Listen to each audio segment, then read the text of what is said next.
Rádio Rio de Janeiro, a emissora da Fraternidade, passa a apresentar Luz na Penumbra, programa que leva ao seu coração a mensagem da doutrina espírita.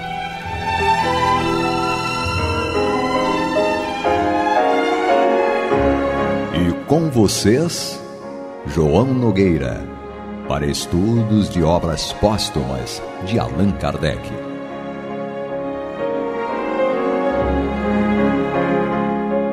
Meus queridos amigos e irmãos, aqui estamos nós, uma vez mais, com muita alegria, para o estudo de obras póstumas dentro do programa Luz na Penumbra, como todas as quartas-feiras, às 21 horas, e reprises às quintas, 3 e 6 da manhã. 3 horas da manhã e 6 horas da manhã. O estudo de obras póstumas faz parte desse acervo em que nós estudamos a codificação espírita, para que nós possamos entender exatamente o pensamento espírita e como nós devemos nos guiar com esse pensamento pela nossa vida. É fundamental para todos nós entendermos que vamos ter muitas dificuldades ainda, temos muitas dificuldades na verdade, porque nós ainda estamos muito longe da perfeição. Então, como nós estamos muito longe da perfeição, nós aprendemos na teoria, nós buscamos a teoria, nós comparamos com as coisas que nos acontecem no dia a dia, na rua, em família, no trabalho, em qualquer lugar que estejamos. Vão acontecer situações para nos provar, para nos desafiar, para nos tirar do equilíbrio, do prumo, como dizem. Mas é exatamente essa questão de estarmos buscando a exemplificação da doutrina espírita em nossas vidas para que nós possamos, então, conseguir superar cada um dos obstáculos. Nós só vamos conseguir superar os obstáculos das nossas vidas, aqueles que aparecem à nossa frente, como se fosse um estalar de dedos, um passe de mágica, quando nós estivermos colocando em prática os preceitos da doutrina espírita em nossa vida. Está aí Jesus querendo que nós façamos o que é certo para que nós mesmos sejamos beneficiados.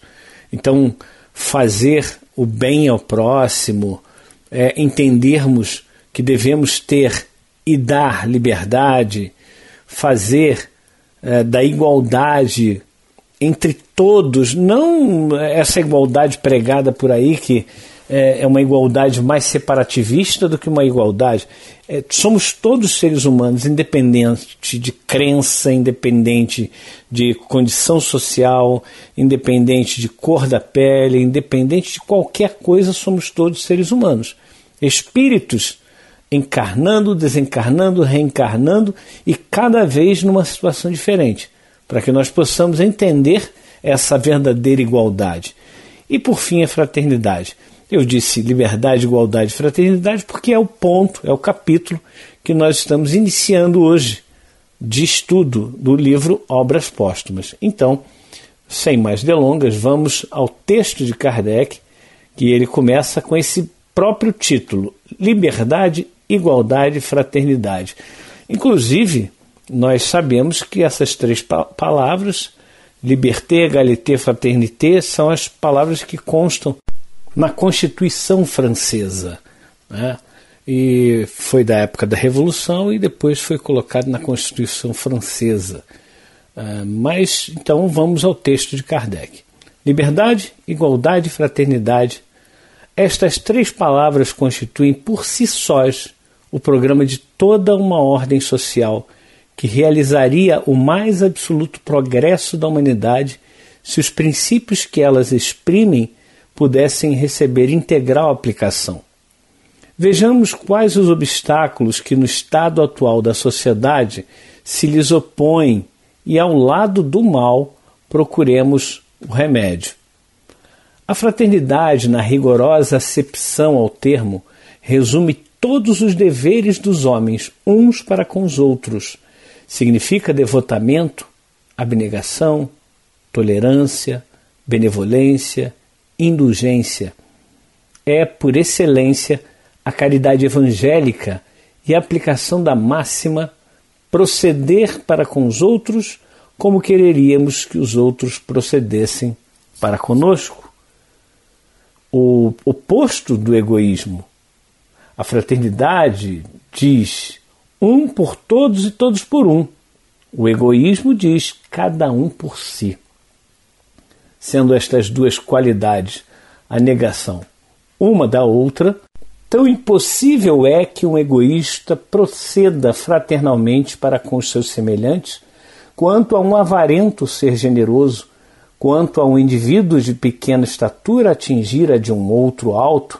Ora, sendo o egoísmo a chaga dominante da sociedade, enquanto ele reinar soberanamente, impossível será o reinado da fraternidade verdadeira. Cada um a quererá em seu proveito, não quererá, porém, praticá-la em proveito dos outros. Ou, se o fizer, será depois de se certificar de que não perderá coisa alguma.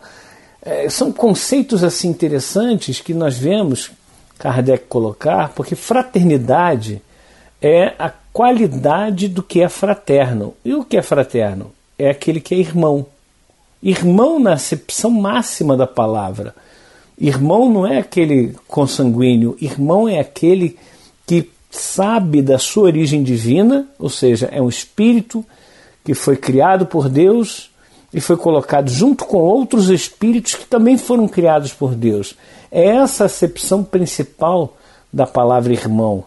Não é pura e simplesmente usado, infelizmente hoje em dia é usado banalmente, e às vezes as pessoas até usam de maneira jocosa, né, de maneira indelicada.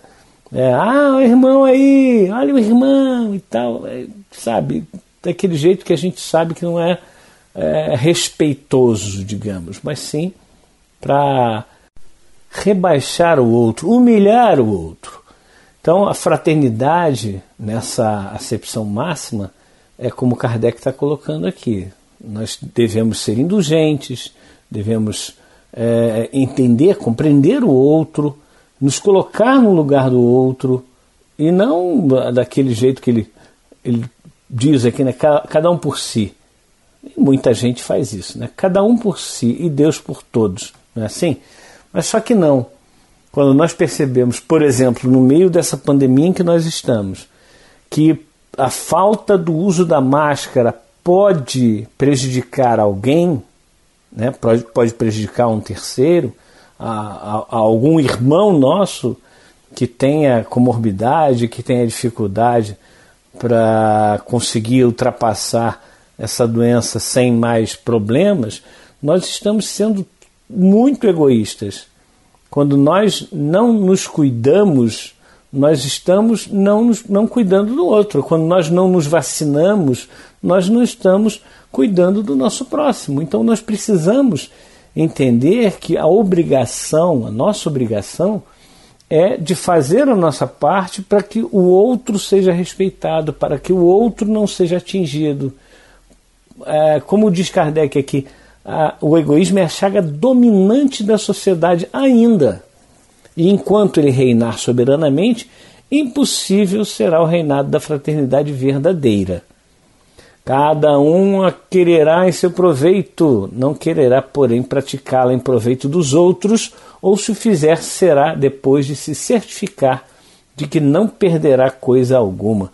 Quer dizer, eu vou fazer a caridade, mas se eu não perder nada, se eu não tiver que empenhar nada. Infelizmente as pessoas são muito da barganha, né? Toma lá da cá. E a gente tem que superar essa fase, fazendo com que a real fraternidade reine. Continuando o texto de Kardec, ainda sobre fraternidade, diz ele: considerada do ponto de vista da sua importância para a realização da felicidade social, a fraternidade está na primeira linha, é a base.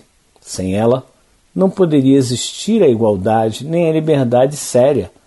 A igualdade decorre da fraternidade e a liberdade é consequência das duas outras. Com efeito, suponhamos uma sociedade de homens bastante desinteressados, bastante bons e benévolos para viverem fraternalmente, sem haver entre eles nem privilégios, nem direitos excepcionais, pois de outro modo não haveria fraternidade. Tratar a alguém de irmão é tratá-lo de igual para igual. É querer quem assim o trate para ele o que para si próprio quereria. Num povo de irmãos, a igualdade será a consequência de seus sentimentos, da maneira de procederem, e se estabelecerá pela força mesma das coisas. Qual, porém, o inimigo da igualdade? O orgulho, que faz queira o homem ter em toda parte a primazia, e o domínio, que vive de privilégios e exceções. Poderá suportar a igualdade social, mas não a fundará nunca, e na primeira ocasião a desmantelará. Ora, sendo também o orgulho uma das chagas da sociedade, enquanto não for banido, oporá à verdadeira igualdade. Essa colocação de Kardec, como sempre, muito importante, muito clara, fala exatamente da sociedade como um todo, não apenas a sociedade da França, mas a sociedade do mundo inteiro. Nós vivemos ainda querendo dominar os outros. E se nós realmente não entendermos que o domínio de outro significa subjugação, e subjugando o outro com as minhas intenções, com as minhas vontades, eu estarei prejudicando a liberdade do outro, e com isso eu estarei também fazendo com que o outro me sirva. E aí está um grande orgulho, uma das chagas, como diz Kardec aqui, que continua contaminando os seres humanos e fazendo com que nós não tenhamos uma sociedade realmente justa, fraterna, igual e livre. São esses os princípios fundamentais que toda sociedade deve ter. Bem, meus queridos amigos e irmãos, mas nós estamos aqui no Luz na Penumbra, o programa Luz na Penumbra, com o estudo de obras póstumas. Hoje estamos estudando liberdade, igualdade, fraternidade.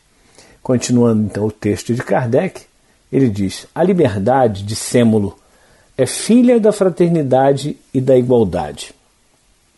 Falamos da liberdade legal e não da liberdade natural, que de direito é imprescindível para toda criatura humana, desde o selvagem até o civilizado. Os homens que vivam como irmãos com direitos iguais, animados do sentimento de benevolência recíproca, praticarão entre si a justiça, não procurarão causar danos uns aos outros e nada, por conseguinte, terão que temer uns dos outros. A liberdade nenhum perigo oferecerá, porque ninguém pensará em abusar dela em prejuízo de seus semelhantes. Mas como poderiam o egoísmo, que tudo quer para si, e o orgulho, que incessantemente quer dominar, dar a mão à liberdade que os destronaria?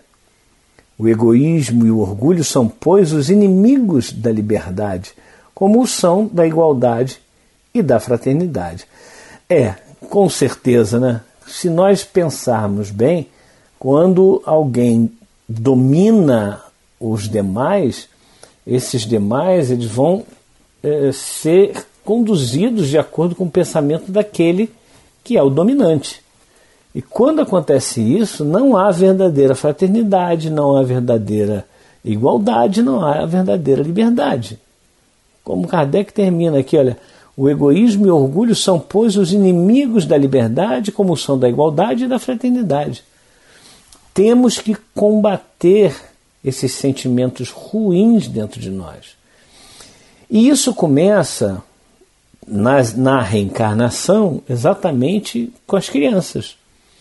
Muitas vezes nós vemos crianças que pegam um brinquedo e não querem dividir com seus coleguinhas, ou às vezes até com seus irmãos.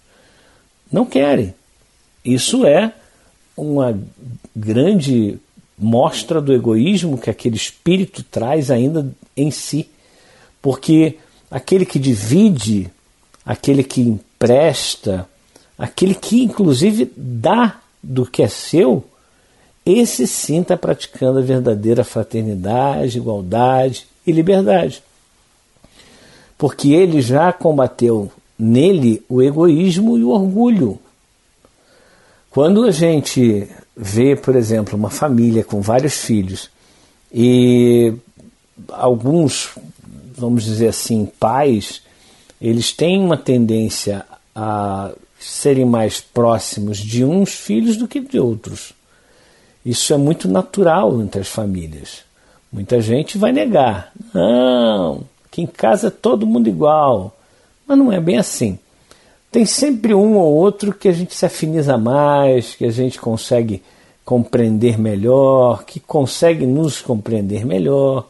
E com isso é a lei da afinidade. Nós somos espíritos que vivemos várias e várias reencarnações, várias vivências reencarnatórias e com experiências diversas com os espíritos que estão juntos de nós. Nós reencarnamos na família que nós necessitamos. Nós recebemos os filhos que nós necessitamos, que são espíritos do passado que muitas vezes foram nossos inimigos, ou nós fomos inimigos deles. Fizemos mal para ele ou eles nos fizeram mal. Então existem todas essas possibilidades e hoje não dá pura e simplesmente só porque nasceu do ventre da mãe, nasceu lá do pai, né, do pai e da mãe, eles serem seres agora amados, totalmente amados. Não acontece assim, né? Vamos ser bem realistas. Muitas vezes temos filhos problemas, filhos que nos causam muitas dores de cabeça, e outros que não, outros que são maravilhosos filhos. Então nós temos que entender que isso acontece. E desde cedo nós precisamos traçar uma estrada positiva para esses seres que estão reencarnando sob a nossa responsabilidade. A evangelização dessas crianças é fundamental. Nós fazemos o culto no lar, e aí tem aquela coisa, tem data, não tem data, tem dia certo, não tem dia certo. Para mim, eu faria todos os dias. O culto no lar pode ser feito todos os dias, em qualquer horário. Vamos reunir aqui, vamos falar sobre o Evangelho de Jesus, vamos ler um trecho do Evangelho segundo o Espiritismo, vamos ler aqui algumas questões do Livro dos Espíritos, e por aí vai, né? Vamos ler um livro do Emmanuel, vamos ler uma página, vamos refletir a respeito disso, e vamos ver se nós estamos fazendo isso que está sendo dito. Então, nós precisamos trazer a evangelização para dentro da nossa casa, para dentro do nosso lar, para dentro da nossa família, no seio familiar. Isso também é uma questão de fraternidade. É uma questão de nós combatermos esse egoísmo, esse orgulho com afinco, para que os nossos filhos possam, ao serem adultos, repetirem isso com os filhos deles. Mas muitos não fazem. Tudo bem, mas a semente está lá. A semente está jogada na terra, que é o coração, o pensamento, é o ser em si que está ali sob a nossa orientação, como filho, como filha. Então é preciso lançar essa semente e ficar regando essa semente. Fazer com que aquela criança, aí vai crescendo, aquele adolescente, aquele adulto mesmo, percebam a responsabilidade deles dentro da sociedade e como devem se portar. Continuando o texto de Kardec, diz assim: a liberdade pressupõe confiança mútua.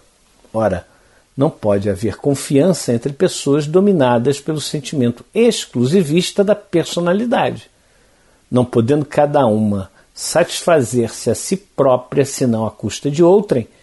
Todas estarão constantemente em guarda umas contra as outras, sempre receosas de perderem ou a que chamam seus direitos A dominação constitui a condição mesma da existência de todas, pelo que armarão continuamente ciladas à liberdade e a coartarão quando puderem. Aqueles 3 princípios são, pois, conforme acima dissemos, solidários entre si e se prestam mútuo apoio. Sem a reunião deles, o edifício social não estaria completo. O da fraternidade não pode ser praticado em toda a pureza, com exclusão dos 2 outros, porquanto, sem a igualdade e a liberdade, não haverá fraternidade. A liberdade sem a fraternidade é rédea solta a todas as más paixões que desde então ficam sem freio. Com a fraternidade, o homem nenhum mau uso faz da sua liberdade. É a ordem, sem a fraternidade, usa da liberdade para dar curso a todas as suas torpezas. É a anarquia, a licença. Por isso é que as nações mais livres se veem obrigadas a criar restrições à liberdade. A igualdade sem a fraternidade conduz aos mesmos resultados, visto que a igualdade reclama a liberdade. Sob o pretexto de igualdade, o pequeno rebaixa o grande para lhe tomar o lugar e se torna tirano por sua vez. Tudo se reduz a um deslocamento de despotismo. Olha que interessante, né? Esse jogo de palavras, que não é um jogo de palavras, é na verdade a conjugação dos 3 termos, repetindo liberdade, igualdade, fraternidade, que esses 3 têm que andar juntos, como Kardec está chamando a atenção. Liberdade sem fraternidade, a pessoa está livre, mas ela não é fraterna, ela vai fazer o que ela bem entender. E o que ela vai entender, ela vai talvez prejudicar as outras pessoas porque ela não tem fraternidade. Não é isso? A liberdade, ela pressupõe uma responsabilidade. Liberdade sem responsabilidade fica muito difícil. Aí, como Kardec lembrou, por isso que muitos países, pelo menos que eu saiba, a totalidade dos países tem uma, vamos dizer assim, uma liberdade vigiada, né? Porque não se pode fazer tudo o que se quer, porque muitas vezes, por nós sermos egoístas, por nós sermos orgulhosos, nós vamos sim prejudicar o nosso próximo, pela nossa liberdade. Então eu não posso ter liberdade total se eu ainda não sou fraterno. E eu não posso pensar em igualdade se eu, na verdade, estou querendo que o outro me dê aquilo que ele tem a mais e eu fique, então, com aquela parcela dele. Mas eu posso, se um tem 1 milhão e eu tenho uma dívida de 10 mil, a pessoa tem 1 milhão, eu tenho uma dívida de 10 mil, por que ele não me dá 10 mil? Então, é claro que seria muito importante se nós tivéssemos a igualdade dos direitos, mas só que quando nós pensamos em igualdade dos direitos, nós muitas vezes não aceitamos que essa igualdade seja eu cedendo da minha parte para o outro, eu dando a minha condição, os meus bens para os outros. Quando Jesus fala para aquele homem, aquele jovem que queria segui-lo, ele diz, olha, as raposas têm os seus covis, as aves os seus ninhos, mas o filho do homem não tem uma pedra onde reclinar a cabeça. E outra, quando fala para aquele jovem rico, queres me seguir? Vai, vende tudo que tens, dá aos pobres e segue-me. A condição não é que Jesus queria que aquele homem rico distribuísse seus bens para os pobres, mas é que ele visse a dificuldade que ele tinha para realmente se desfazer dos seus bens, se desapegar dos seus bens. Mas, meus queridos irmãos, vamos encerrando o programa de hoje. Pedimos para que não desligue seu rádio, pois vem aí o estudo do Evangelho segundo o Espiritismo com Marta Batista e Antônio de Pádua. Até o próximo programa, se Deus assim permitir. Você está ouvindo o programa Luz na Penumbra.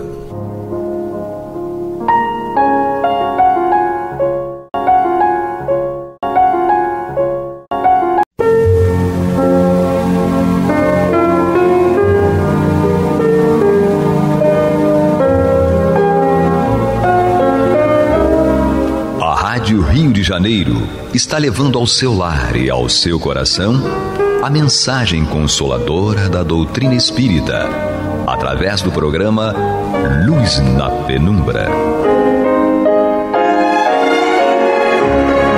E agora com vocês, Marta Batista e Antônio de Pádua Barbosa.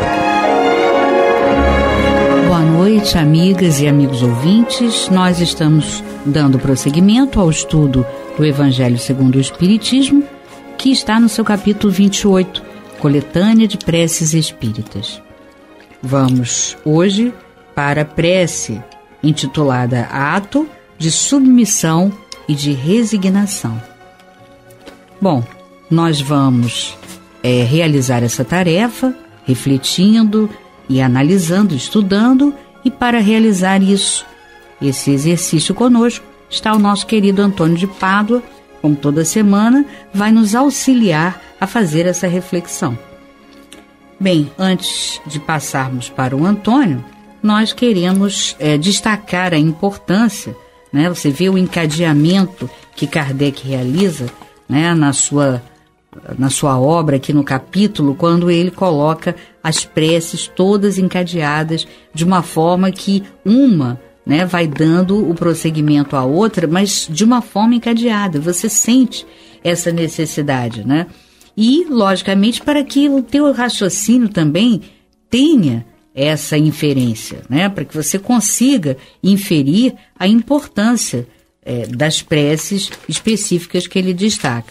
Então, depois dele falar, né, que nós devemos fazer uma prece para resistir a uma tentação, agradecermos por termos resistido, né, a essa tentação. Depois ele nos fala sobre a prece para um conselho nas aflições da vida, nas ação de graça por um favor obtido, e depois ele então segue aqui nos falando sobre esse ato de submissão e de resignação. Por quê?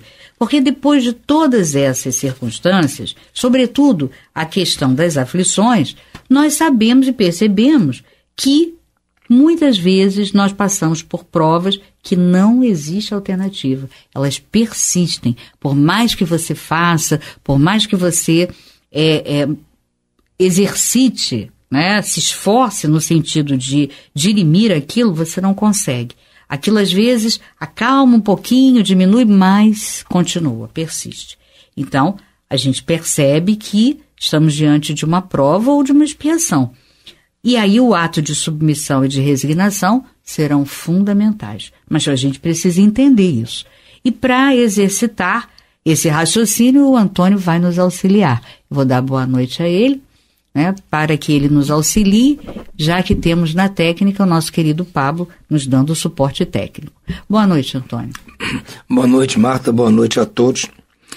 É o ato de submissão e resignação, que são a consequência do fato de que talvez os nossos pedidos não tenham sido atendidos.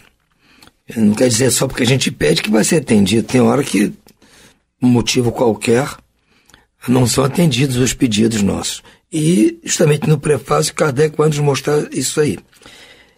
Que devemos nos submeter e nos resignar quando não obtivermos sucesso naquilo que estejamos pedindo. Ele nos fala o seguinte: quando um motivo de aflição nos chega, se procurarmos a sua causa, muitas vezes a encontraremos nas consequências da nossa imprudência, da nossa imprevidência ou de uma ação anterior. Nesses casos, só devemos atribuí-la a nós mesmos. Se a causa da infelicidade é independente de qualquer participação nossa, trata-se de uma prova para esta vida ou da expiação de uma falta cometida em uma existência passada E neste último caso, a natureza da expiação pode nos fazer conhecer a natureza da falta. Portanto, nós sempre somos punidos naquilo em que pecamos. E Kardec pede que nós vamos lá no capítulo 5, itens 4 a 6, que tratam justamente das causas atuais e das causas anteriores das aflições. Então, está dizendo para nós, olha, dando os motivos pelos quais não adianta ficar inconformado com a situação quando não somos atendidos no alívio das nossas dores, das nossas provações, das nossas expiações. Porque, no fundo, vamos reconhecer que nós é que somos os responsáveis. Então, se nós somos os responsáveis, não adianta tacar pedra em ninguém. Você vai ter que tacar pedra em si mesmo se quiser resolver. E não é uma boa. Já está sofrendo, ainda vai tacar pedra em si mesmo, se chicotear, como muitas pessoas faziam no passado. Não adianta. Então, é melhor, justamente, se submeter a esse tratamento doloroso para a cura das nossas faltas e nos resignarmos com as expiações e as provas pelas quais estejamos passando. Porque não há outra maneira. Se saracotear, se espernear, vai ser pior, vai doer mais. Então, Kardec está nos dizendo aqui os motivos pelos quais nós devemos nos submeter à situação dramática e nos resignarmos, porque no fundo, é nossa pura responsabilidade. Nos sofrimentos que nos afligem, geralmente, só vemos o mal presente e não as consequências posteriores favoráveis que eles podem trazer. Isso é uma coisa interessante mesmo, porque a gente está, claro que a gente está passando por uma dificuldade muito grande, está vendo o mal presente. Ele começou dizendo que a gente tem que olhar um pouquinho para trás, virar o farol para trás, para ver o que houve antes, que justifica o que está acontecendo agora. Mas ele não está questionando que a gente não faz isso aqui, que só olha o mal presente. Ele está dizendo que a gente não presta atenção no futuro. Porque o mal que está acontecendo hoje, no futuro, pode trazer consequências boas para nós. Diz ele aqui, frequentemente a consequência de um mal passageiro é o bem, como a cura de um doente é o resultado dos meios dolorosos que se empregaram para obtê-la. Então, o que está mostrando? Que essas dores que estejamos passando agora, elas são o tratamento para o nosso mal. E que no futuro, esse mal vai estar curado. Então nós temos que nos preparar para esse momento glorioso da nossa cura. É igual o doente, ele está na cama fazendo para um tratamento terrível, duro, remédios fortíssimos, exames invasivos, uma série de coisas duras. Mas ele tem a esperança de que um dia aquilo vai acabar. E quando acabar, é correr para o abraço. Acabou aquilo. Então, Kardec está pedindo para que a gente comece olhando para trás para ver o porquê. Mais importante é olhar para frente. A doutrina espírita é uma doutrina que joga todas as suas fichas no futuro, na vida futura. Então, nós temos que nos preocupar com o futuro. E o futuro só pode ser melhor. Se passar daquela tormenta, vai vir a calmaria, vai vir a tranquilidade. Então diz, em todos os casos, devemos nos submeter à vontade de Deus, suportar com coragem as tribulações da vida, se quisermos que elas nos sejam levadas em conta e que estas palavras do Cristo sejam aplicadas a nós. Bem-aventurados aqueles que sofrem, ou os aflitos, como está lá no capítulo 5, item 18, que é o bem sofrer e o mal sofrer. Eu acho interessante mesmo a gente voltar nesse item lá do capítulo 5, Bem-aventurados os aflitos, para ver esse item 18, que é o bem sofrer e o mal sofrer. É a maneira que nós temos para encarar o sofrimento. Nós podemos encarar o sofrimento numa boa ou numa ruim. É decisão nossa. Quando nós encaramos o sofrimento numa ruim, só tende a piorar. Por que ele vai melhorar? Já está doendo, está ruim. Eu ainda vou ficar brabo? Atacado, não vai adiantar nada, vai piorar, gente. Agora, se eu resolvo encarar o sofrimento numa boa, se ele não melhorar, também tá bom, porque não piorou. Agora, com certeza, se está numa boa, está humilde, como nós vimos nesse programa passado, dizendo que a humildade é o caminho que nos leva à ajuda dos espíritos. Então, se nós encararmos com humildade, com resignação, essa sofrência toda, nós vamos ser ajudados. Então, a tendência é que esse mal não seja tão mal quanto ele estava se apresentando. Então, nós temos que acreditar nisso. Porque é lógico, não é uma questão de dogma. Olha, vocês orem e tal, que vai passar. Não é só isso. É orem que vai passar, mas porque tem uma matemática por trás e vamos parando dizendo, olha, você ora que você muda de frequência, atrai os espíritos bons, então eles vão ajudar você a passar pelo sofrimento. Ah, você não quer ser humilde, você quer ficar nervoso, atacar, você afasta os espíritos bons. Aí vem os espíritos ruins e vão fazer o quê? Vão te ajudar? Não. Vão piorar a sua situação. Então não é questão de dogma, gente. É uma questão de raciocínio. Aqui o Kardec está propondo aqui, está nos mostrando isso, olha, se está ruim, gente, não piorem a situação, não piorem. Olhem para trás, reconheço que vocês são responsáveis, mas olhem principalmente para o futuro, para frente, para ver que quando aquilo passar, vai ser uma boa. Agora, nós temos que trabalhar para isso passar rápido, essa que é a nossa questão agora. Vamos passar rápido. Então, resignação, submissão à situação que está ocorrendo, humildade sempre. Muita humildade para com Deus, como propõe o Buda. Vamos ser humildes, aceitar o que a lei está nos cobrando. Que nós infringimos a lei, agora estamos sendo cobrados por ela. E vamos no sapatinho, como se diz hoje em dia.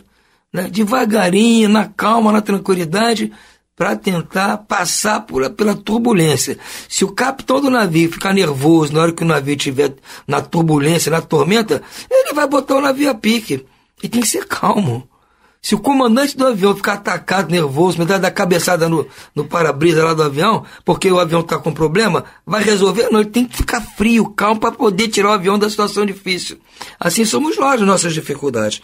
Não adianta ficar nervoso, ficar brabo, maldizer as coisas, brigar com as pessoas que não tem nada a ver com isso, porque não vai resolver. O que vai resolver é calma. É dor? É, mas não vai melhorar a dor por falar palavrão. Ao contrário, faça uma prece, que aí sim você tem uma possibilidade muito grande dessa dor diminuir. Ou você sentir menos dor, ou não sentir os sofrimentos que a envolvem. Essa é a proposta que Allan Kardec tem para os momentos em que nossos pedidos, por algum motivo qualquer não, por motivo nosso mesmo, das nossas encrencas do passado, eles não podem ser afastados naquele momento. Então, temos que nos resignar e temos que nos submeter à lei. É isso que Kardec nos propõe.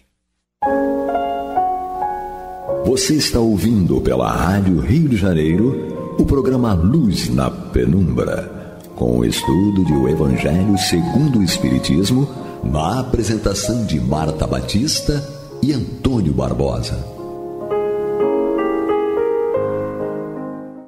Voltando então, nós temos aqui as preces que Kardec propõe. Na realidade, ele realmente propõe 3 preces para essa situação. Então, deve-se ter seus motivos, porque uma prece só não é suficiente. Ele nos deixou aqui um cardápio de preces para que a gente escolha aquela que mais nos convier.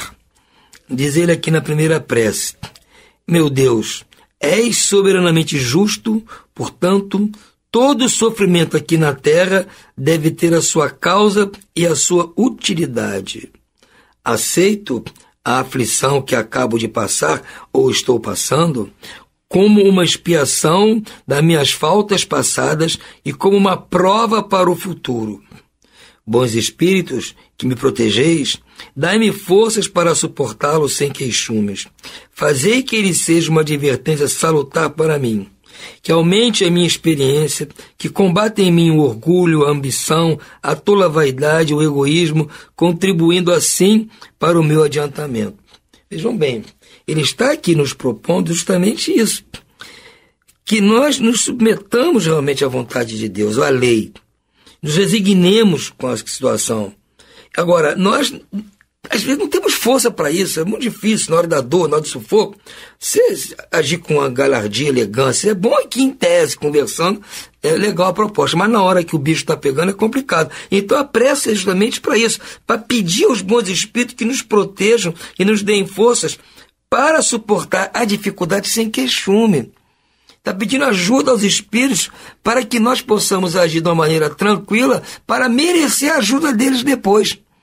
Então, você pede ajuda a eles para fazer por onde, para merecer a ajuda sobre o seu problema. É muito interessante, até porque ele diz, fazer que esse problema seja uma advertência salutar para mim, ou seja, está me alertando que não faça isso novamente. Que aumente a minha experiência, que combata em mim o orgulho, a ambição, a tola vaidade, o egoísmo, contribuindo assim para o meu adiantamento. Ou seja, afastar de mim todas essas, vamos dizer assim, manias que nós temos, que contribuem para a gente retardar o nosso adiantamento. A outra prece, Kardec propõe o seguinte: eu sinto, meu Deus, necessidade de te pedir que me dês forças para suportar as provas que me enviaste. Permite que a luz se faça bem viva em meu espírito, para que eu aprecie toda a extensão de um amor que me aflige por querer me salvar. Eu me submeto com resignação, meu Deus. Porém, a criatura humana é tão fraca que temo sucumbir se não me sustentares. Não me abandones, Senhor, porque sem ti eu nada posso. Mesma coisa. A gente reconhece que mesmo estando convencido de que tem que se submeter, que tem que se resignar, que tem que ficar calmo, humilde, a gente reconhece que não tem força suficiente para pôr isso em prática, porque a dor é grande. Então a gente, por qualquer coisinha, vai perder a cabeça, vai perder as estribeiras e não vai conseguir pôr em prática. É isso que nós estamos aprendendo aqui na hora que não está doendo. Na verdade, nós aprendemos agora, porque a hora que doer, a gente vai fazer essa prece. Mas na hora que está doendo mesmo, a gente pode ficar atormentado de tal forma que não consiga fazer isso. Então pedimos aqui isso. Deus sabe que, porém, a criatura humana é tão fraca, ou seja, nós somos tão fracos, que eu temo sucumbir se não me sustentar. Ou seja, eu tenho medo de não conseguir ser resignado se Deus não me sustentar nessa hora. Então estou pedindo a Ele ajuda para me sustentar, para que eu possa fazer isso que meu raciocínio diz que é o certo. Então vocês vejam bem que uma prece tem várias nuances, todas focando na nossa ajuda. Eu pedindo ajuda para eu poder agir de forma tal para merecer receber ajuda porque eu quero. Uma ajuda preliminar para poder receber ajuda afetiva no final. É muita ajuda de que a gente precisa. Isso que nós temos que entender. Então, na hora que o bicho está pegando, o Pai do Céu está lá em cima, os espíritos dos nossos amigos estão presentes, vamos apelar para eles, pedir ajuda com resignação, com humildade. A última prece. Elevei meu olhar a Ti, ó Eterno, me senti fortalecido. Tu és a minha força, não me abandones. Ó Deus, sinto-me esmagado sob o peso das minhas iniquidades. Ajuda-me, Tu conheces a fraqueza da minha carne. Não afastes o Teu olhar de mim. Estou sendo devorado por uma sede ardente. Faze brotar a fonte da água viva e aliviarei a minha sede. Que minha boca apenas se abra para Te louvar e não para lamentar as aflições da minha vida. Sou fraco, Senhor, mas Teu amor me sustentará. Ó Pai eterno, só Tu és grande, só Tu és a razão de ser e o objetivo da minha vida.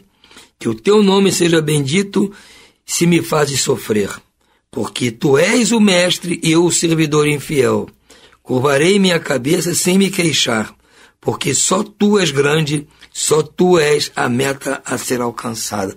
Essa realmente aqui é um preito humilde. Realmente é uma louvação à humildade, vamos dizer assim, porque realmente se nós conseguimos fazer uma prece dessas com um sentimento real, nós realmente estamos dando uma prova de humildade muito grande. E com certeza vamos ser atendidos. as nossas dores vão ser aliviadas. Elas podem não se extinguir, porque tem lá o prazo determinado. Mas com certeza esse prazo vai ser reduzido e a intensidade dessa dor vai ser diminuída. Que se nós conseguirmos fazer esta prece aqui com fé, com sinceridade, gente, numa boa, o resultado vem. Isso aí vocês tenham certeza absoluta disso. E tenho certeza. Nós, que somos espíritas, nós temos provas do dia a dia das nossas reuniões, das nossas palestras, nossas andanças nos centros, todos nós frequentamos, vendo lá casos e mais casos e mais casos de pessoas encarnadas, desencarnadas, todos recebendo ajuda imediata e efetiva após uma prece.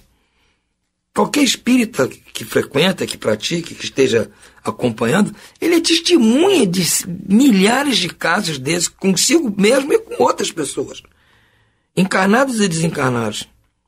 Vocês estão cansados de ver, na hora lá, um espírito aparece todo sofrido, a gente se reúne na mesa, faz uma prece, ele imediatamente dá o testemunho que está aliviado.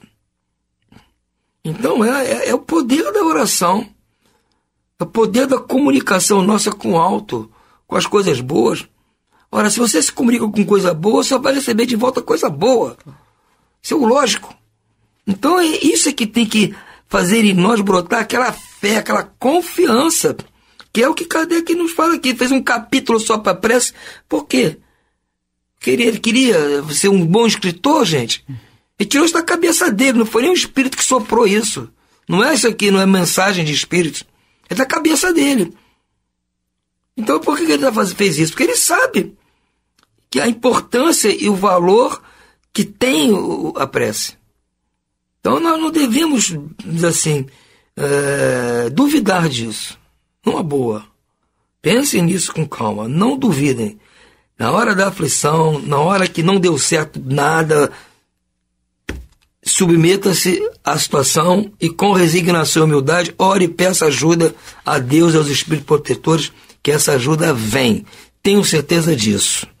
Não é mesmo, Marta? Sem dúvida, Antônio. E é interessante, né, que quando a gente reflete sobre isso, né, porque ele coloca, né, ele apresenta 3 preces, né, e você vai vendo, né, que primeiro ele fala, né, que pede forças, né, para suportar a determinada provação que está passando, né, depois ele pede forças reconhecendo que ele é fraco, né, e finalmente ele reconhece tudo da condição precária dele como criatura humana, né? E aí ele pede mais uma vez, quer dizer, então são 3 propostas, todas elas mostrando para que a gente se conscientize, né? E se coloque de forma humilde, porque se a gente não tiver consciência de que somos, como ele coloca aqui, fracos e criaturas ainda com condições morais muito precárias. Essa é a submissão que ele está propondo. Exatamente. Submeta-se e reconheça a significância moral nossa. Isso. E aí as coisas vêm. Para que realmente você então peça, mas percebendo que você é um necessitado, né? Porque muitas vezes nós estamos pedindo, mas pedindo com aquela visão de que nós somos superiores. Não, isso aqui, né, eu falo porque é da condição da prece, mas imagina, isso aqui eu consigo, eu dou conta disso aqui tranquilamente. E quando não é nada disso, né? Nós não temos essa condição. Essa que é a verdade. Moralmente, as nossas condições são muito precárias. Então ele coloca, olha, a primeira coisa para que você realmente consiga o apoio é ter humildade, é ter submissão e resignação. Mas para isso, né, você precisa ter a humildade suficiente para reconhecer tudo isso, de que você não dá conta de nada. Porque se não for assim, a prece não vai fazer a conexão que é necessária. Se fossem só as palavras, Marta, estava muito fácil também, né? Exatamente, né? E é interessante que no capítulo 9, né, Lázaro nos fala sobre essa questão.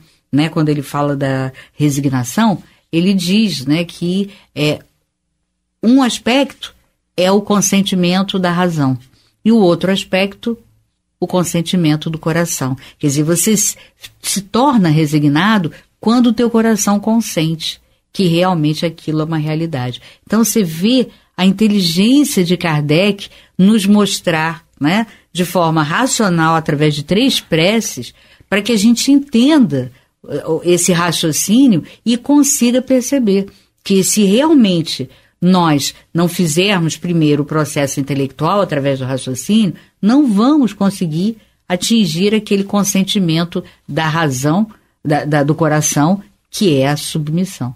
É interessantíssimo isso. E aí a gente vê a importância e o nosso tamanho diante de Deus. E agradece a Deus e louva a Deus com muito mais força, né, de sentimentos, porque a gente passa a entender o nosso papel e o papel de Deus no universo. Bom, mas o nosso tempo acabou. Vamos ficando por aqui, desejando a todos uma ótima noite e muita paz.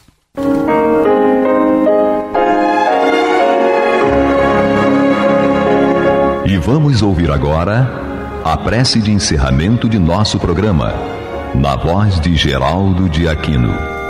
Jesus, dá-nos coragem para a luta, piedade para os insultos e misericórdia para as injustiças e ingratidões. Limpa nossa alma de inveja e ambições mesquinhas, de ódio e de vingança o nosso caminho. E que dentro em pouco, ao recolher-nos de novo ao calor do nosso leito, para que o sono nos dê a paz e o esquecimento das tristezas humanas, possamos sentir, Senhor, no mais íntimo de nosso ser, a doçura indefinível do Teu amor e a grandeza incomparável da Tua divina presença. Que assim seja.